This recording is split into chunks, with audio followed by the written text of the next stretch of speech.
you're only going to have a hobbyist kid. You're not going to have a world champion if you're just a hobbyist tennis parent. So you got to get involved. Good, very good advice, and boy, that must be a very powerful book with respect to, again, planning the right avenues, if you will, to, like you said, do the work ahead of time and present your case accordingly. But along those lines, Frank, could you talk a little bit about what the schedule for a top nationally ranked junior would look like year in and year out, if you will, or what that road looks like? Maybe a little bit different compared to going the college route, but what that looks like for life as a junior, one of the top juniors. Well, I think a top junior is going to really stick close to the 10,000-hour rule. I mean, we all know that formula. We've heard it a zillion times that, 20 hours a week for 10 years to develop somebody world-class, whether it's Michael Jackson or Michelangelo or Agassi or Wayne Gretzky. They all just kind of fell in love with their sport or their music. The parents lit a spark, turned into a flame, and the kids just had an incredible passion. And so 20 hours a week is pretty average. There are a lot of players that do deliberate, customized training that become world-class in 6 years, in 6,000 hours, in 5,000 hours. That's what we've seen players do it. But the average is about 10,000 hours, 20 hours a week. So what that looks like to most parents out there, it's about 3 to 5 hours of off-court training a week, which is in the gym, and then cardio, running the hills, speed, agility, that sort of thing. An hour or so a week of primary strokes, a couple hours a week of secondary strokes. And maybe I should cover that briefly. I'm going to give you guys an analogy. Pretend we're painters, not tennis players. And we get a paint set from Staples, Walmart, whatever, and it comes with a primary strip of paint. There's only primary colors. There's only a black, brown, blue, green, yellow, primary colors only. Now, if we're painting with only primary colors, even if we've been doing this for 30 years, our paintings always look average. We need secondary colors to make the painting's world-class. So the world-class painters know they don't have one green, they have 12 shades of green. Now they're going to paint with secondary colors and primary colors, and they become world-class painters, and they can even sell their paintings. Well, the analogy now in tennis is you don't just have one forehand, you have 5 forehands. You have a primary drive, you have a high and heavy loop, short angle, we call it side door, slice, defensive lob. So you have 5 forehands. You have 5 backhands in your tool belt. You have 3 serves, kick, slice, flat. You have a whole tool belt of volleys. You have swing volleys, half volleys, transition volleys, fundamental, primary volleys when you're standing on top of the net. But what do we see week in, week out? We see players only doing primaries.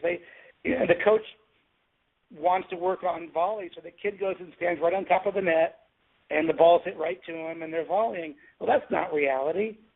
You need transition volleys and swing volleys, and so anyway, primary, secondary strokes.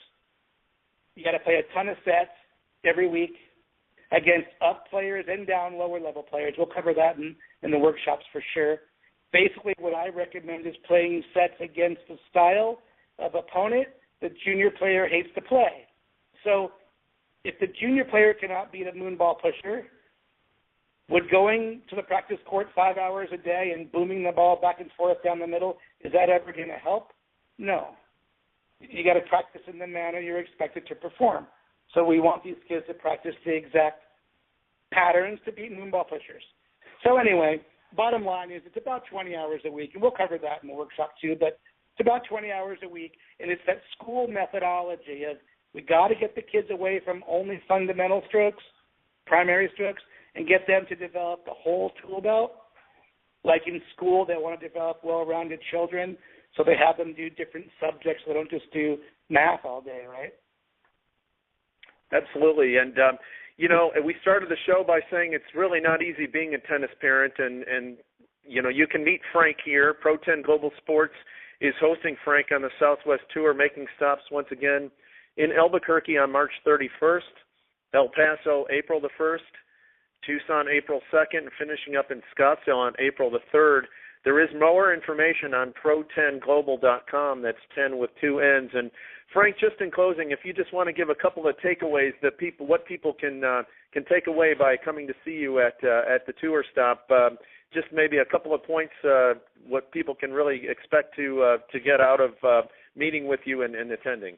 Well, I think the biggest thing is we're gonna have a ton of fun. We're gonna laugh a lot. We're gonna make fun of a lot of people and a lot of different parental styles.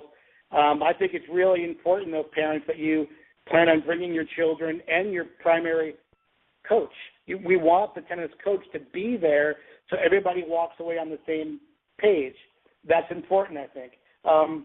We're going to cover a ton of topics. If anybody wants to look at some of the topics, if they just kind of go on YouTube and go on the Mental Emotional Tennis Workshop on YouTube, Tennis Australia, I did a workshop for the Australian Open a couple of years ago, and they put that workshop on YouTube, the Mental Emotional Tennis Workshop, or just Google my name, Frank Giampaolo, and they can get a little bit of an idea of some of the topics we're going to be covering.